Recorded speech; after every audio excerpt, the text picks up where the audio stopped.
एक शहीद पिता का बेटा तमाम संघर्षों के बाद भी कैसे अपने सपने पूरे करता है।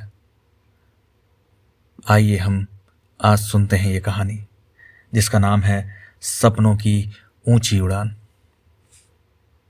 एक छोटा सा गांव था जिसका नाम था बंसीपुरा, जहां सुबह सूरज निकलने से पहले ही जिंदगी चल पड़ती थी। वहीं एक मिट्टी के छोटे से घर में रहता था एक बच्चा जिसका नाम था सार्थक। सार्थक बाकी बच्चों जैसा नहीं था। उसकी आंखों में एक अजीब सी गहराई थी, जैसे उसने बहुत छोटी उम्र में ही दुनिया को समझ लिया हो। क्योंकि जब वो सिर्फ 10 साल का था तब उसने अपने पिता को खो दिया था। उसके पिता जो कि एक सैनिक थे, जो देश के लिए लड़ते हुए सरहद पर शहीद हो गए थे। उस दिन गांव में भीड़ थी, हर कोई उनके घर के बाहर खड़ा था। तिरंगे में लिपटा हुआ शरीर जब घर आया तो पूरा माहौल सन्नाटे में बदल गया। सार्थक समझ नहीं पा रहा था कि क्या हो रहा है। वह बस अपनी माँ का हाथ पकड़े खड़ा था और देख रहा था अपने पापा को, जो अब कभी नहीं उठेंगे।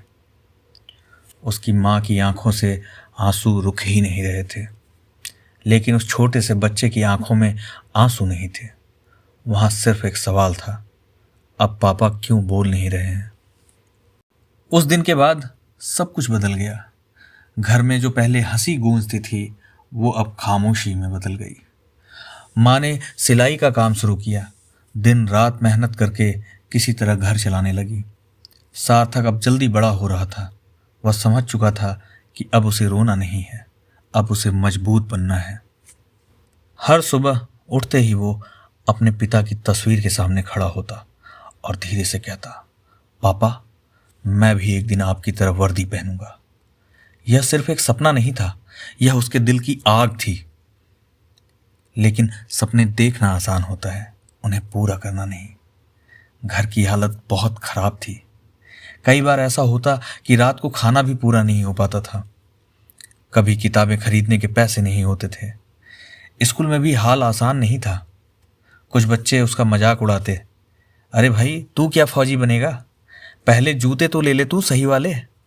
सार्थक सब सुनता था लेकिन कभी जवाब नहीं देता था, क्योंकि उसे पता था जवाब शब्दों से नहीं, काम से देना है। रात को जब पूरा गांव सो जाता तब उसके घर में एक छोटी सी लालटेन जलती रहती। वह उसी हल्की रोशनी में पड़ता। कभी कभी नींद से उसकी आंखें बंद होने लगती, लेकिन वह खुद को जगाता, मुझे रुकना नहीं है। सुबह सूरज निकलने से पहले उठ जाता, नंगे पांव ही दौड़ने निकल जाता, क्योंकि उसके पास अच्छे जूते नहीं थे। कई बार पैर में चोट लग जाती, खून भी निकलता, लेकिन फिर भी वह रुका नहीं। समय बीता, सार्थक बड़ा हुआ और आखिर वो दिन आ गया जब उसने एनडीए की परीक्षा दी। उसने पूरी मेहनत की थी, उसे भरोसा था कि वह पास हो जाएगा, लेकिन वह असफल हो गया। उस दिन उसकी दुनिया जैसे टूट गई। वह घर के एक कोने में बैठकर घंटों रोता रहा। उसने पहली बार खुद से पूछा, क्या मैं सच में इसके लायक नहीं हूं? 1 साल बाद उसने फिर से एनडीए की परीक्षा दी। इस बार उसके अंदर डर नहीं था, बस विश्वास था। परीक्षा हुई, इंटरव्यू हुआ, फिर मेडिकल हुआ। हर स्टेप पर वह खुद से कहता, बस थोड़ा और फिर वो दिन आया जिसका उसे सालों से इंतजार था। उसका चयन हो गया। जब रिजल्ट आया, सार्थक कुछ पल के लिए चुप रहा, फिर उसकी आंखों से आंसू बहने लगे। लेकिन ये आंसू दुख के नहीं थे, ये जीत के आंसू थे। माँ ने जब ये खबर सुनी तो वो रो पड़ी, लेकिन इस बार उनकी आंखों में गर्व था। सालों की ट्रेनिंग के बाद वो दिन भी आया जब सार्थक ने पहली बार वर्दी पहनी। आईने के सामने खड़ा होकर उसने खुद को देखा और उसकी आंखें भर आई। उसे ऐसा लगा जैसे उसके पापा उसके पीछे खड़े हैं और मुस्कुरा रहे हैं। तो दोस्तों, आपको ये कहानी कैसी लगी? आप कमेंट करके ज़रूर बताना। और अगर कहानी अच्छी लगी हो तो इसे लाइक ज़रूर करना और इस चैनल को सब्सक्राइब कर देना।